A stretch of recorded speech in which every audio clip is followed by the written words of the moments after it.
What's going on, everyone? Welcome back to your weekly fantasy football waiver wire pickups. As always, if you guys have any questions, please leave it down in the comment section below. We will get to every single one of them, I promise. Or you can catch us live tonight on our live stream where we'll be talking some fantasy football and we answer every single person's comments in our live stream. Okay, now that we got that through, let's get right into it. As always, we start with quarterbacks. Number one, let's talk about CJ Stroud. Now, I know what you're thinking. He's with the Houston Texans. I know.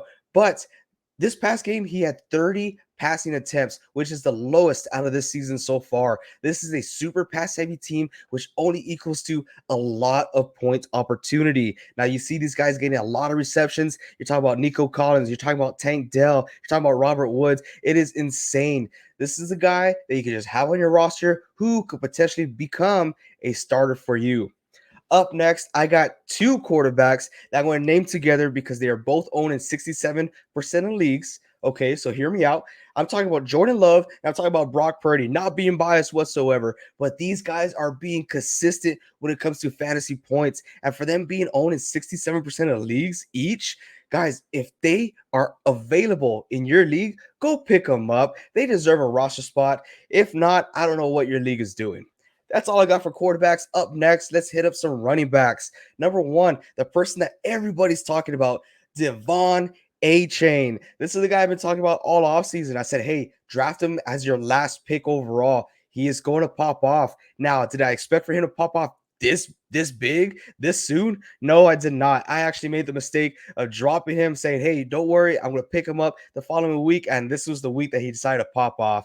But this is a guy that you want to go out there and get. He should be on top of everyone's waiver priority. And also just unload the fab. Unload it all. Get this guy. He could potentially be a league winner. I am questioning what's going to happen whenever Jeff Wilson Jr. comes back, if it's going to be a three-back committee, but we'll get to that later. This guy is definitely someone that you need to have on your roster. Up next is Ty J. Spears. I probably said that name wrong, but this is already the second game this season where we see him almost doubling the amount of snaps that he's getting compared to Derrick Henry, and he's doubling the amount of routes ran compared to Derrick Henry. So, are we going to see this trend go forward? I think that this guy is the number one handcuff right now who could potentially, I don't want to say beat out Derrick Henry, but Derrick Henry is a little bit older and could maybe possibly go through an injury, which we don't wish injuries upon anyone in this league. This guy is someone good just to hold on your roster if you have space. Up next, I'm going to talk about Kareem Hunt. I did talk about him last week just a little bit, but guys, hear me out. He's only been with the team for 4 days, and he's already getting production out there in the backfield. Now, as the season progresses, you're definitely going to see him get more and more reps. Not saying it's going to be the RB1, but there's a possibility, or this is going to be a two-back committee out there in Cleveland. It's going to be fun to watch. Have Kareem Hunt go out there, see if he's available. Also, if you guys want to see more players that I think you should pick up on your waiver list, or if you want to see a sheet that looks just like this, then check out our Discord. The link is in our description below. Hit it up. We give out information. We answer questions all day, every day, all night. So hit that up if you guys are interested in some extra advice. Up next, let's get into wide receivers. Quentin Johnson. Everyone's talking about him. He is the hot number to talk about because of the unfortunate injury with Mike Williams. It's pretty unfortunate, but like we saw last year, we saw Joshua Palmer take that lead, and basically become the Mike Williams of last year. And that's another guy I'm going to talk about too. So, yes, Quentin Johnson and Joshua Palmer. If you're looking for immediate success, that's Joshua Palmer. He's going to be the one to step in and take those reps, take those snaps, and those targets.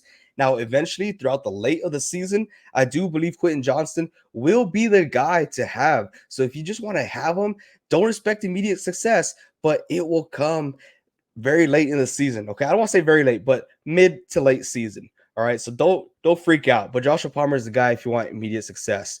Up next, let's talk about Tank Dell, another guy that everyone's talking about. I did talk about him last week, and was I wrong about Nico Collins being the wide receiver one?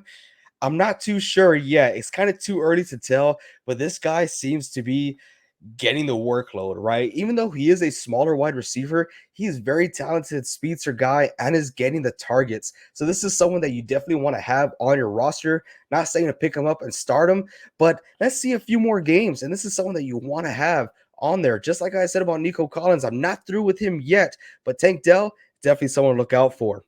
Up next is talking about some tight ends. Boy, oh boy, is this league tough to pick up some tight ends. And these two guys I'm going to talk about, I'm not too excited about, but have some potential upside.